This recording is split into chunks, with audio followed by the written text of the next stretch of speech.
After graduating from college, I was able to find a job. It was an old psychiatric hospital on the outskirts of town.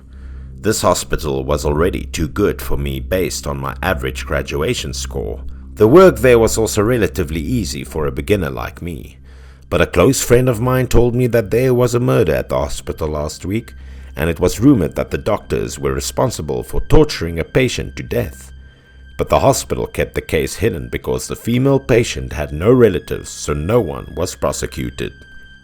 In the early days of my job, I frequently arrived home late from work. My colleagues Kai and Song also assisted me greatly. They were doctors with several years of experience. Kai abruptly asked me after changing clothes if I had heard rumors about patients being tortured to death in this hospital. I also responded honestly about what I heard earlier, which I didn't mind at all. We also began to walk down the corridor to leave, while the two of them continued to discuss the rumor. I could hear what seemed to be a female patient. On the way to the main hall, the clock bell suddenly rang so loudly that I almost fell over. So Song began teasing me because as a doctor, I would be required to work at night so frequently, but I was still so nervous that even the sound of a bell startled me. Kai then looked at his watch and told me, somewhat solemnly, that I needed to hurry up so that I could leave the hospital as soon as possible. When Song heard that, he turned and walked quickly, and I sensed their urgencies and a little bit of anxiety. I didn't know why, but they appeared to be afraid of something, perhaps because the hospital at night was too creepy. I didn't think much either, and was about to turn around to follow them when a cry from back of the hallway caught my attention, and I turned to look. Because there was no patient's room near the source of the crying. When the other two heard it and turned to look, I asked if there was a patient room on that side. I was afraid that if a patient went out of their room inadvertently like that, it wouldn't be anything good for them. However, as soon as I asked, the two of them stammered and made scared faces, claiming that they didn't hear anything and that I must have misheard. I didn't think so. But since they didn't believe me, I offered to go into the hallway to double check and told them to go ahead or wait for me to return. Song stopped me just as I was about to leave, telling me to ignore it and go home. It was now too late to go back there to check, but it wouldn't be too late to come early the next morning. Hearing this, I wasn't sure why I was so enraged, because I believed they were doctors with many years of experience, but they didn't seem to really care about their patients, which disappointed me. So I ignored their words and walked alone in the hallway. The other girl's cry grew louder. I was just afraid she was stuck somewhere and couldn't get out, and the other two stood there looking at me without saying anything. Following the cry, I arrived in front of a room which I normally saw but never entered because the staff in the hospital said it was no longer in use. I opened the door to have a look. There was no light inside. It was dark as ink. Only the moonlight shined in through the window. There was no one inside, and the furniture was covered in white sheets, and there was one rocking wooden horse. The crying had stopped, and I wondered if I had been misheard, so I quickly turned around to close the door and go home. But two black shadows appeared from behind me, causing me to scream in terror. It turned out to be Kai and Song. The two of them seemed to have some humanity. Seeing that I had been gone for a long time, they decided to come check it out. Seeing me startled, they were also a little amusing. Then they asked if I had found the patient and where the crying was coming from, but I told them that I hadn't seen anyone on the way. There was no one in the room as well as the crying had stopped, possibly because I was too suspicious.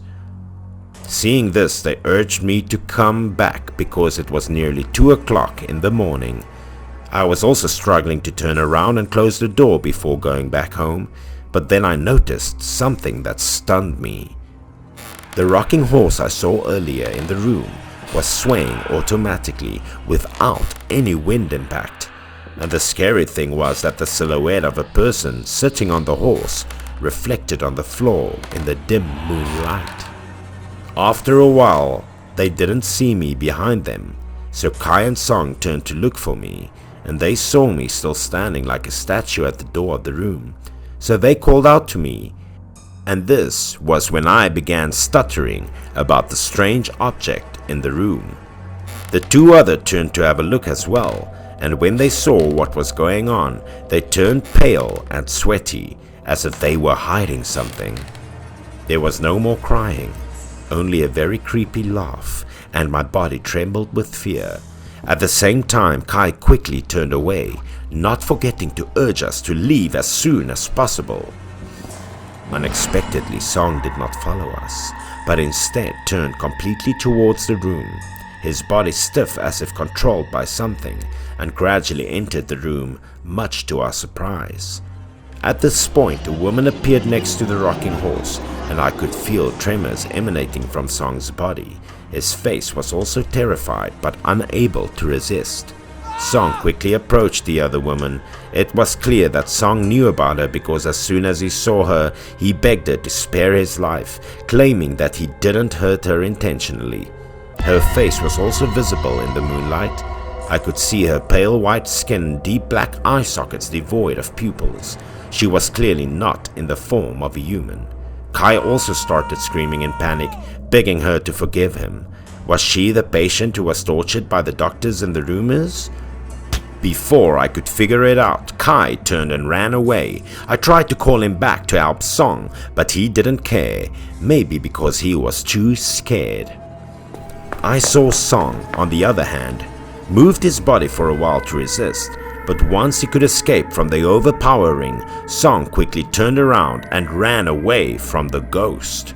But the door was controlled by a supernatural force, and as soon as Song ran to it, it slammed shut, separating me and Song. There was no way I could open it to save him.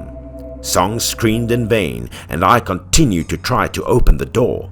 At this point I was still unaware of the danger in front of us, and I had no idea what was going on in the end. The ghost was gliding behind Song, a strange smile on her lips, and she was whispering something to Song that I couldn't hear. But Song seemed to panic, and he turned back quickly, looking at the ghost. His tears streamed down his cheeks, and his mouth was constantly begging for forgiveness. The ghost appeared out of nowhere, drew out a sharp iron needle, smiled sinisterly, and said, "Enjoy the pain of being stabbed by this needle." Despite Song's pleas, she approached him and began repeatedly stabbing him, causing Song to scream in pain. When I saw that, I couldn't think any longer and simply turned around and ran as fast as I could, hoping to get out of here as soon as possible. Song's screams echoed hauntingly behind me, but I didn't dare to pause for a second. I kept running, but I couldn't seem to get out of this corridor. It had never been that long before. I came to a halt when I noticed a figure standing in front of me. I raised my voice to confirm who it was, because I was afraid the ghost would disguise herself as a human in order to harm me. But the familiar voice also asked who I was. Only now did I realize it was Kai. Why was he still here? He should have escaped from the hospital a long time ago, but he himself wasn't sure why he couldn't get out. Kai also inquired about Song's situation, and I informed him of everything. Kai appeared terrified. I purposefully asked why the ghost would harm people in such a way, but Kai dodged my question and refused to answer it. We couldn't get out in the end, so we decided to hide in a room. Inside the room there was a table covered in white fabric, so we hid under that table. We were muttering about how to get out of here when we noticed two white feet standing through the gap between the table and the floor. Kai was so terrified that he covered his mouth with his hands to avoid making a sound, but she might have noticed us because she was cursing. When the table was knocked over, Kai and I both panicked, tears streaming down our cheeks. She pointed her finger at Kai's face and declared that anyone who harmed her would be held accountable for their crimes. Then she raised her clawed hands and rushed towards Kai as if she wanted to eat Kai alive. He was so terrified that he urinated in his pants while covering his face with his hands and refusing to look at the ghost. The ghost rushed over and tightly wrapped her hand around his neck, her face fierce and frightening. I sat next to her, my legs shaking, unable to move. I closed my eyes and ears, hoping it was all a dream. Kai was unconsciously lying on the ground.